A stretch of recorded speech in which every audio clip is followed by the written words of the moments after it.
February 16, a team of Tucson aviators began what was to become the last flight of a B-29 across the freezing waters of the North Atlantic.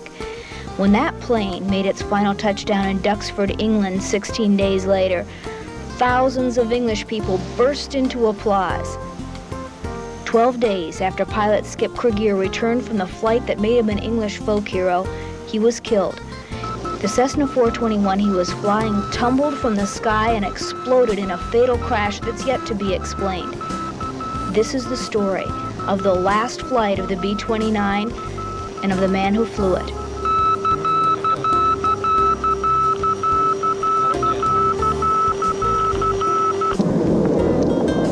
Gracious, good morning, sir. Which one do you want to go first? We'll try one right across. All right, here we go. One's clear. Go ahead.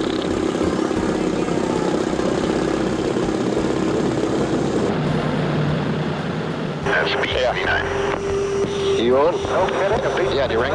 Yeah. Ready? As soon as you are. All right, as soon as we talk, skip into it. We'll go then. How's the flaps look in the back? Fine on the right. Fine on the left. In the back of the airplane, if you see anything go wrong that doesn't involve fire, I don't want to know about it until after we're off the ground. Unless something falls off prior to breaking ground. Once we break ground, you hear me call for the gear up, then you can tell me about it, but not until then. 630, if you want to make a low approach to see the B-29, you can follow them around, but and then make a left traffic. That's okay. We'll get a good look from right here. 70. On the right. 80. 200 Delta Charlie, we're about 2 miles short of the freeway. Cessna 0 Delta Charlie, right here. Number 3, you're following Navajo ahead. 931, clear to land, 111. 931, clear to land, 111. How's it look, Jack? Looks good. Go Gear up. Back of the airplane, how does it look? Everything seems to be all right. Okay, fine. Yeah, the bonanza is low approach. Give me a little nose down. No, never mind. Full stop. We're okay. I'll start milking flaps when you tell me. Let's get a little more airspeed.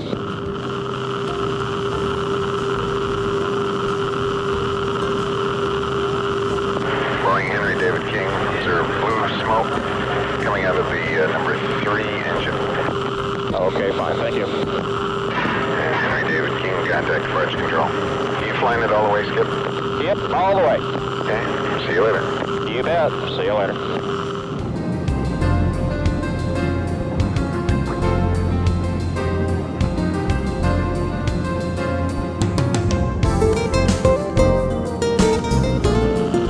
This particular bomber is en route to the Imperial War Museum in Duxford, England. Started the journey out of California, out of the Navy Air Base in China Lake. Then went to Tucson, Arizona, where it was outfitted with the equipment that is presently on the aircraft for the transoceanic flight.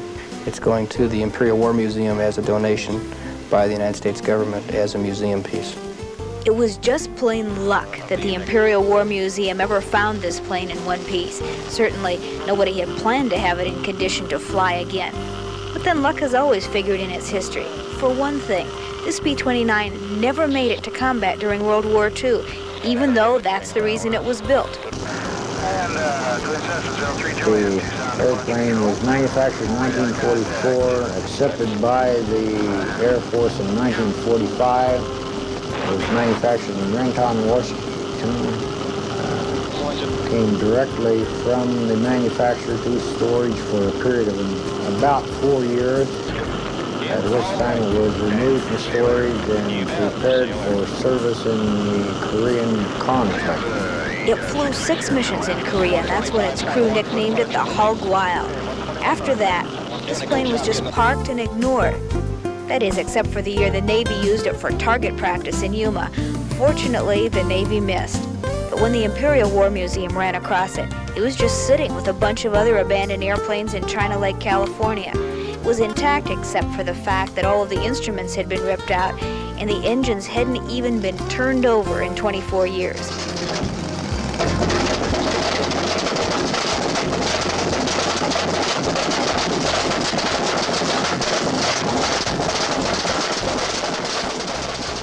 museum hired a Tucson firm called Aero Services to make the plane airworthy again and to find somebody who could fly it.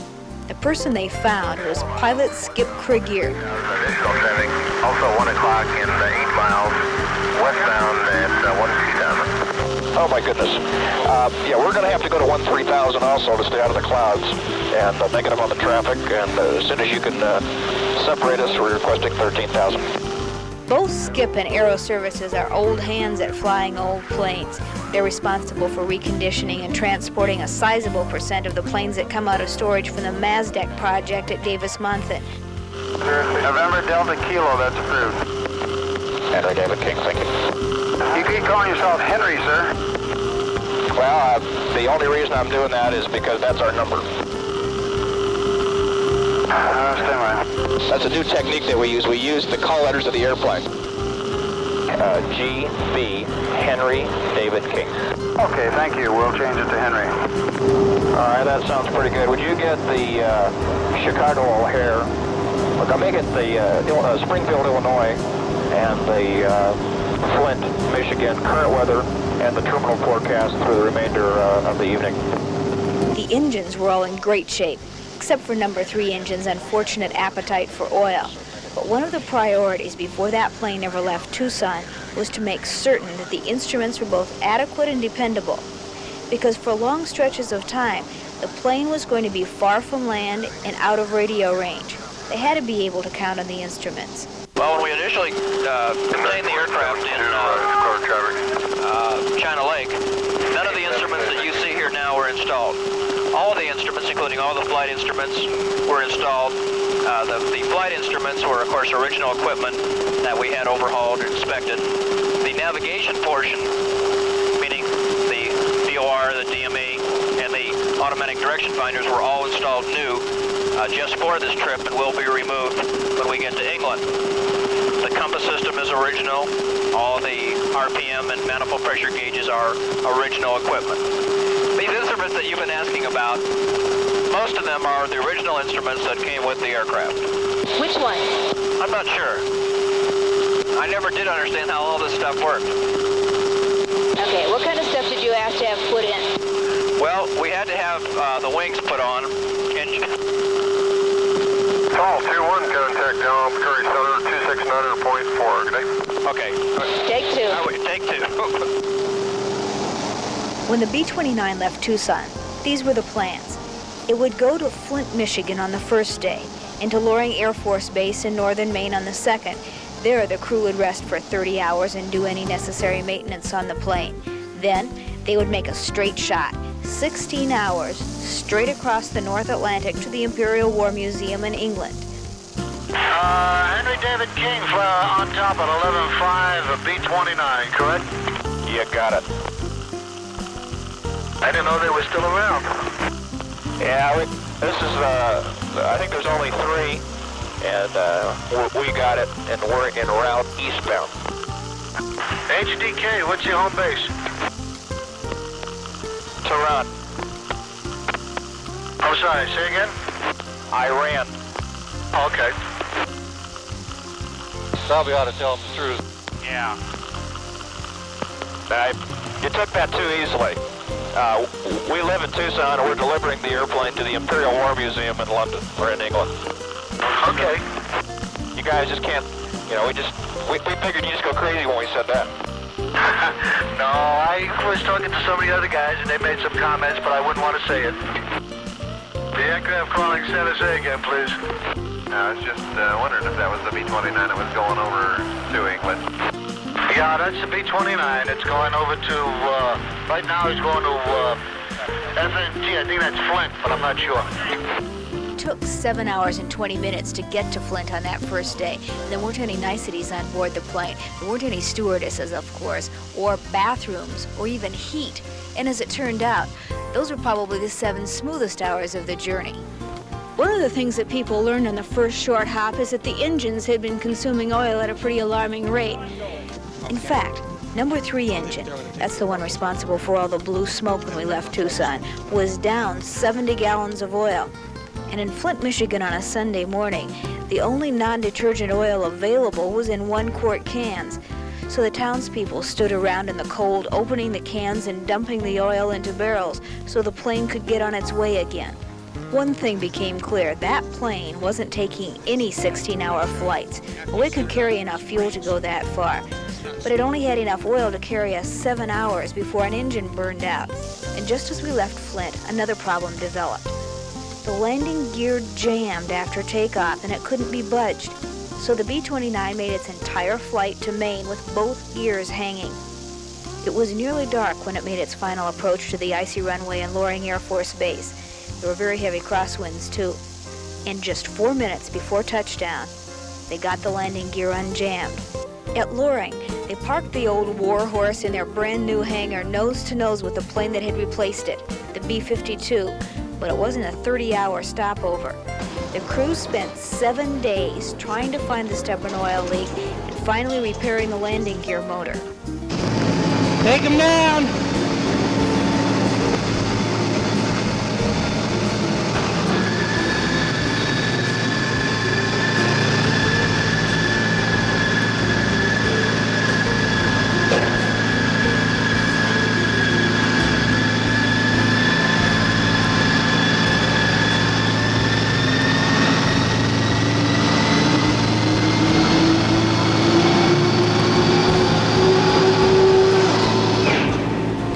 Sunday, February 24th, the plane was ready to leave for England with a slightly revised flight plan. Neither the pilot nor the crew wanted to push to their luck with No. 3 engine. Instead of heading straight across the Atlantic, the B-29 took small hops, first to Gander, Newfoundland, and then to Greenland, to Keflavik, Iceland, and from there to England. The 2-hour flight to Newfoundland was fine, but as the plane headed for Greenland, the crew from Arizona began to realize that they had much more to worry about than the mechanical peculiarities of a B-29. The cold that we encountered was probably our most major problem. Coming out of Tucson, of course, it was warm, but from there on, going into Flint, Michigan, we got very cold. We then figured we could dress warm enough for the flight from Flint to Loring Air Force Base in northern Maine. But we were wrong. We got to Loring. I was still only wearing loafers, and we absolutely froze. We were able to acquire gear, survival gear, and warmer clothing for the flight from Loring to Gander, Newfoundland. In Gander, our heater flamed out about halfway across the water, and we were not able to relight it. We flew about 3.5 hours with no heat, with the outside air temperature at minus 42 and the inside air temperature at minus 30. It got so cold that all the gyro instruments in the airplane, with the exception of the co-pilot's turn and bank indicator, froze and were not reliable. And we found ourselves for a few terrifying moments on instruments with nothing but the pilot's turn and bank indicator working. The landing at Sandestrom Air Force Base in Greenland was precarious. The airstrip was located at the far end of a long, narrow fjord. The pilot had just one chance to get it right. And by the time the plane made its final approach, it was early Arctic nightfall. The inside of the airplane had frosted over so hard that we could not see out the windows. And we had to use razor blades to clean the ice off the windows for enough visibility for the pilots to see out in order to be able to land the airplane. That time, the Air Force met the B-29 with ambulances. For the crew, the frozen flight to Sandestrom was probably the low point. Until now, we haven't really talked much about the people who made that historic flight. Jack Kern's the one who put this trip together. His Tucson business has already gotten him an international reputation for being able to make old planes work. He chose Skip Krieger to fly because Skip is an outstanding pilot. He learned to fly on his father's knee. He had soloed on his 16th birthday. He had his license on his 17th birthday. That was the minimum age. He was an instructor by the time he was 19. And at 21, He already had his own flight school, and he was the youngest FAA examiner ever to be certified. Mechanic Henry Zappia drives trains for a living. He was the in-flight troubleshooter.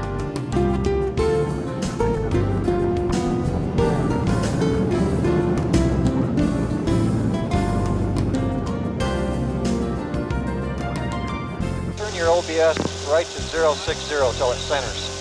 The Air Force Base in Keflavik, Iceland is a desolate spot where high winds whip the snow and rain and sunshine at astonishing speeds. The plane was grounded there for 4 days. We're just waiting for a break in the weather.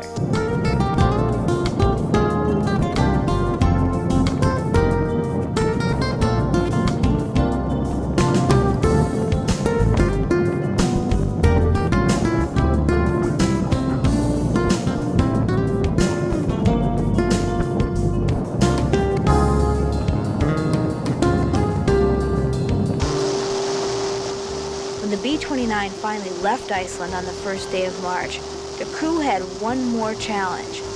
B-29s have no de-icing equipment. If ice forms on the wings or in the carburetors, there's no way to get rid of it. We can't allow it to pick up ice for too long. We have to do something to get rid of the ice. We can either climb, descend, or turn around. Less than an hour out of Keflavik, the weather changed. Ice formed almost at once. You can see it chipping off the front of the wing. And Skip Krieger took the plane straight up to get above the ice. That brought on the second complication. The aircraft that we're operating now is not pressurized. In the military, it was pressurized, but attempting to put the pressurization back to full operational status would be a great impossibility. Why? Well, there's too many holes and leaks in the airplane. The cabin superchargers that normally do the pressurization are barely doing enough to keep the airplane hot, much less pressurized. For most of that flight, the crew did their work with one hand and held oxygen masks to their faces with the other. And then finally, through the nose cone of the plane, everybody could see land. The first place the B-29 touched English soil was in Mildenhall. 3012, we're out of 5 for 2. Here we go. Stand by those fixtures, Jack, in case I need power. Gotcha. How's the temperature, Jack? Temp's good. Okay. Yeah. I got the throttles. Looking good. Just leave the throttles right there.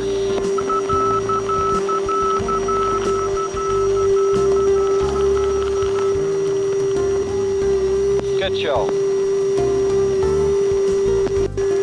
Millie just said you get another get-out-of-jail-free card. Oh, good. You got throttles, Jack. All right. HTK, turn right next to taxiway. Translator will assist in parking. Flaps up yet? Not quite. We're in England. On March the 2nd, 1980, the Hog Wild took to the air for the last time. It'll never fly again. Only a skeleton crew was on board. The runway at the Imperial War Museum in Duxford is extremely short, and there's a freeway at one end of it.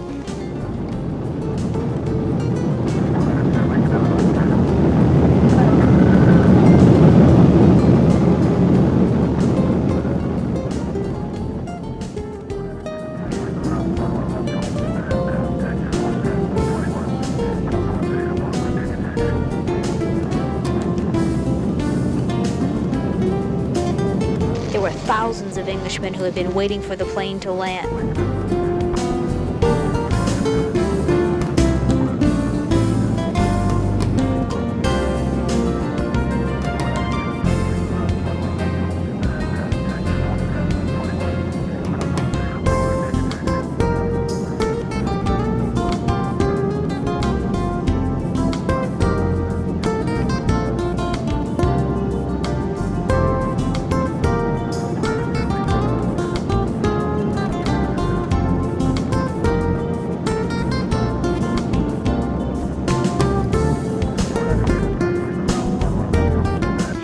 Cheered as it taxied into place and stopped exactly where it will stay for as long as the Imperial War Museum owns the plane.